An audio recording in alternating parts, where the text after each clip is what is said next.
Dúvidas, perguntas, mudanças, e aqui estamos nós mais uma vez para responder as dúvidas que vêm na caixa de perguntas que vocês colocam lá no meu Instagram todos os dias.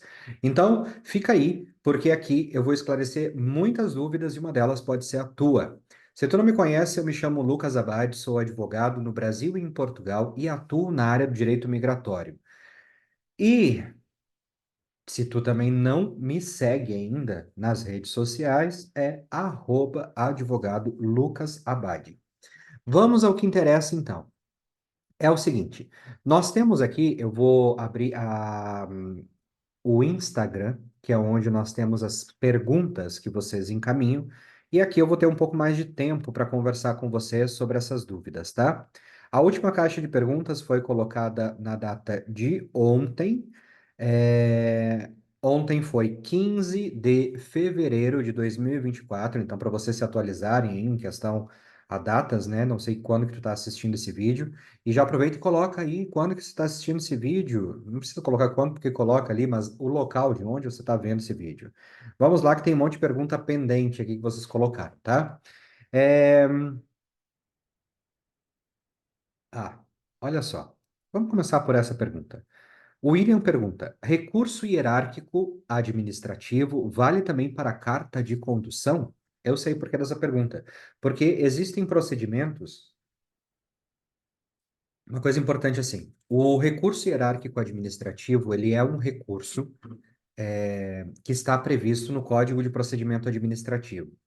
O William fez essa pergunta porque frequentemente as pessoas perguntam sobre o título de residência em atraso. Por quê? O prazo que a AIMA tem para analisar o pedido da sua concessão de autorização de residência é de 90 dias úteis. Inclusive, foi o último vídeo que eu postei aqui explicando um pouco sobre isso.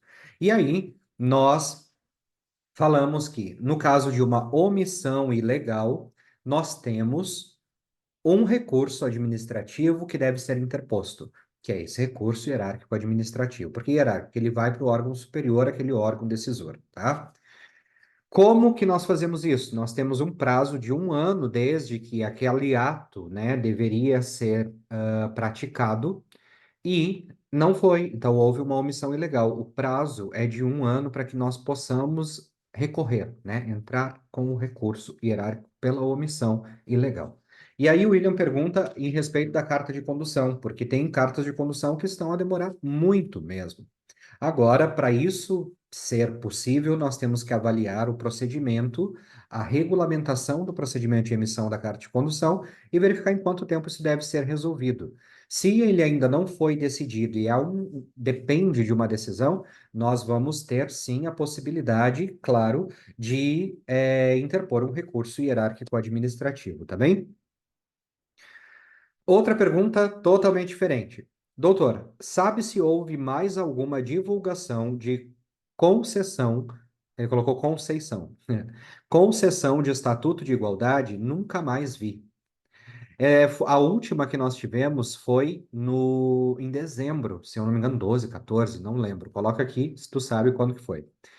Isso é acompanhado como? Muita gente vem e pergunta, como que eu posso acompanhar as concessões, né, do Estatuto de Igualdade? Porque já faz tempo que eu pedi e até agora não aconteceu nada. Isso pode ser acompanhado pelo site dre.pt, que é do Diário da República Eletrônico. Vocês vão pesquisar lá no site, no Diário da República Eletrônico, e vão verificar. Deixa eu ver se eu consigo mostrar para vocês alguma coisa aqui, e aí eu consigo trazer alguma informação. Aqui, ó, presta atenção. Vou compartilhar a tela contigo e vou te mostrar onde é que nós encontramos essa questão, tá bem? O Diário da República Eletrônico, atenção, ó, vamos colocar grandinho aqui, é esse aqui, ó, diariodarepublica.pt. Se vocês colocarem dre.pt, vocês vão conseguir localizar. Aqui vocês vão ter, então, todos os dias as publicações oficiais, né? As legislações e tudo mais. Quando vocês virem aqui no campo, o que procura, nós vamos pesquisar. Concede estatuto. Dá um enter e ele vai trazer as informações. Presta atenção nisso que eu vou mostrar aqui para ti agora, para que consiga procurar de uma maneira. Eita, que eu quero só diminuir aqui. Aqui, ó. Ordenação, frequência por resultado, você vai vir do mais recente primeiro. Ou seja, eu quero os mais recentes primeiros. Quando eu clico no mais recente primeiro, ele vai me trazer várias publicações que possam ter alguma dessas palavras, ou concede ou estatuto. Eu quero o termo, né? Concede estatuto. Então, aqui não é, obviamente. Deixa eu ver se eu consigo aumentar isso aqui. Não sei como é que eu aumento aqui. Ah, vai ser assim. Aqui. Então vai ficar assim, ó.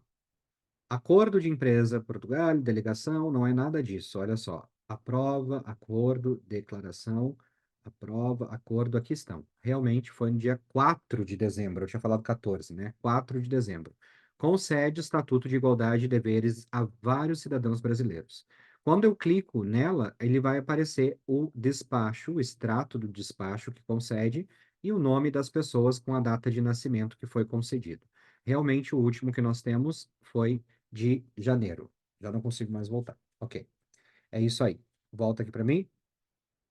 Certo? Compreendido essa parte? Espero que esclareça as dúvidas de vocês. Muita gente perguntando qual é o endereço que manda. Avenida Antônio Augusto de Aguiar, número 20, é a sede da AIMO, tá? Em Lisboa.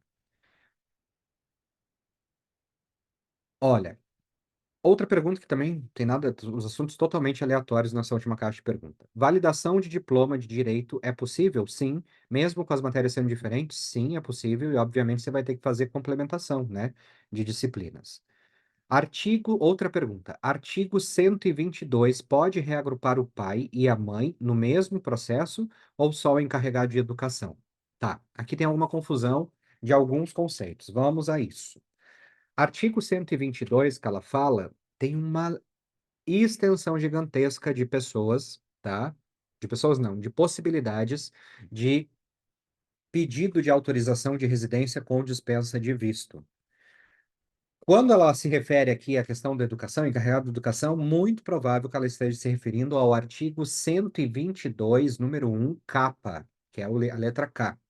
O artigo 122, número 1, capa, é aquele artigo que vai trazer as informações para regularização com dispensa de visto para os pais de cidadãos residentes em Portugal e que garanta o seu sustento e educação. Já vou ver aqui o artigo exatamente para vocês. Olha só. O que que traz? Autorização de residência com dispensa de visto, pelo 122, número 1 capa, diz assim, ó, que tenham filhos menores residentes em Portugal ou com nacionalidade portuguesa, sobre os quais exerçam efetivamente as responsabilidades parentais e que assegurem o sustento e a educação. Ponto. Que tenham filhos menores residentes em Portugal ou com nacionalidade portuguesa, sobre os quais exerçam efetivamente as responsabilidades parentais e a quem assegurem o sustento e a educação. O que que isso significa? Que ambos os pais, se eles exercem as responsabilidades parentais, o que que é responsabilidades parentais? Os dois têm a guarda do menor, falando aqui no nosso português brasileiro, tá? Os dois têm a guarda do menor, há uma guarda compartilhada, enfim, é a guarda dos dois em conjunta dos dois. Os dois exercem e de igual forma as responsabilidades parentais, ou seja, os dois efetivamente têm as responsabilidades parentais que asseguram também o direito desculpa, o sustento e a educação. Sim, então os dois sim podem ser, não é reagrupados, aqui fala reagrupar, podem conseguir a autorização de residência por esse motivo, tá? É, Eu vou repetir mais uma. Não, não vou repetir. Vamos para a próxima pergunta. Próxima pergunta. Quais são os benefícios de averbar e validar a certidão de casamento do Brasil em Portugal? Assim, averbar a certidão de casamento. Não, calma lá. Aqui, quando nós falamos de averbação, né, de situações em Portugal, é para os cidadãos portugueses. Vamos supor que um cidadão português casou-se em Portugal com um cidadão brasileiro, por exemplo, e ele precisa transcrever, né, transcrever este casamento em Portugal.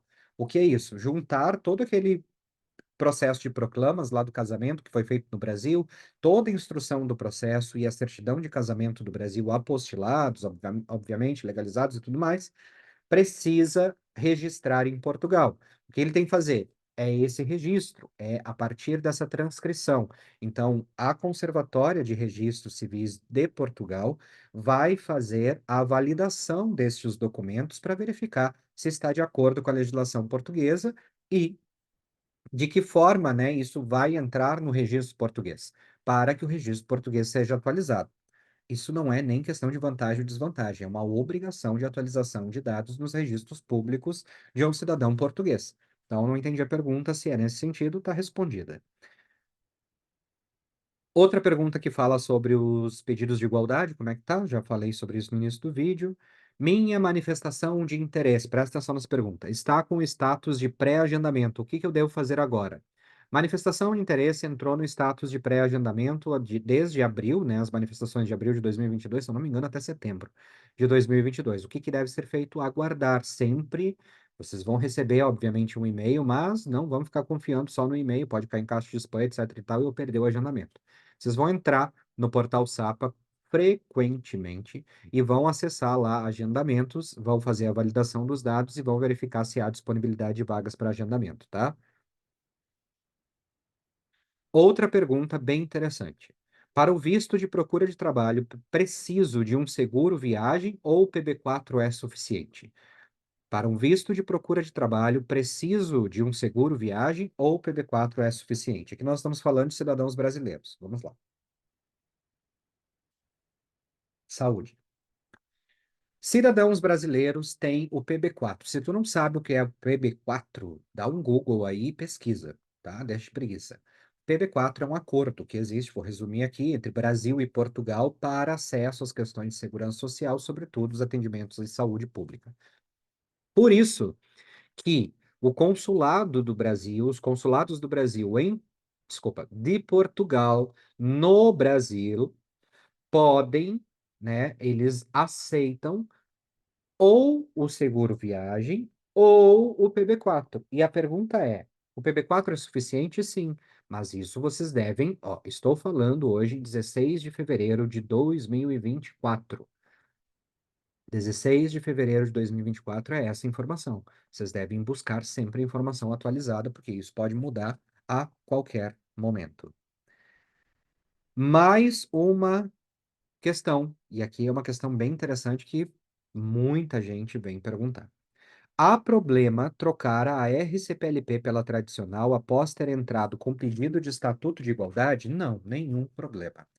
Inclusive, o Estatuto de Igualdade ele vai ter validade enquanto você mantiver um status de residência legal, independente de como ela for.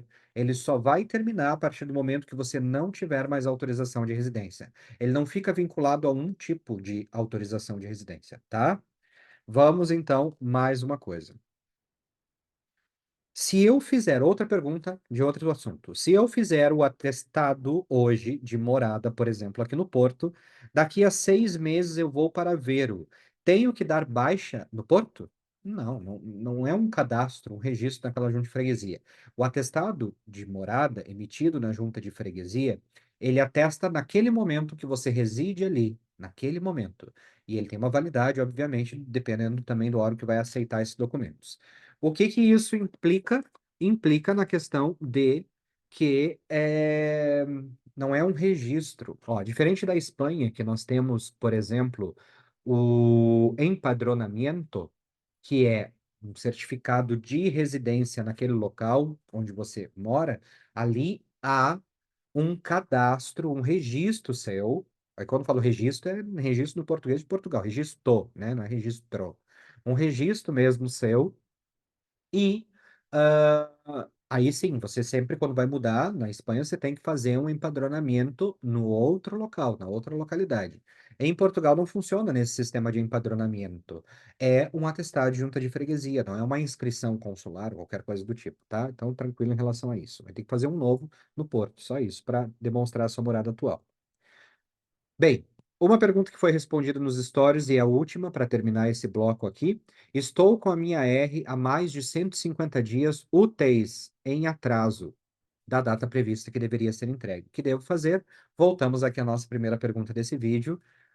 Recurso hierárquico administrativo, no caso de omissão ilegal, é o que cabe, e aí você acessa o vídeo que tem aqui nesse canal que fala sobre isso. Se tu ficou até aqui, muito obrigado. Não esquece de deixar aqui o teu comentário, de escrever aqui, ó, fiquei até o final, muito obrigado, ou enfim, né, pergunta, faz a tua dúvida e tudo mais, tira a tua dúvida. Encaminhe esse vídeo para grupos, para outras pessoas, para que todos tenham acesso à informação. Nunca se esqueça que orientações jurídicas, elas somente devem ser passadas em consultoria jurídica por profissionais habilitados, tá? As dúvidas que vocês deixam devem ser dúvidas de cunho geral, que eu possa responder para todas as pessoas. Por isso que tem dúvidas que às vezes eu não consigo responder. Vocês têm que realmente procurar uma consulta jurídica para esclarecer a questão específica de vocês, tá? Grande beijo, fiquem com Deus, até o próximo vídeo, vamos nos falando, muito obrigado por estar até aqui, tchau, fui, até o próximo, tchau, tchau.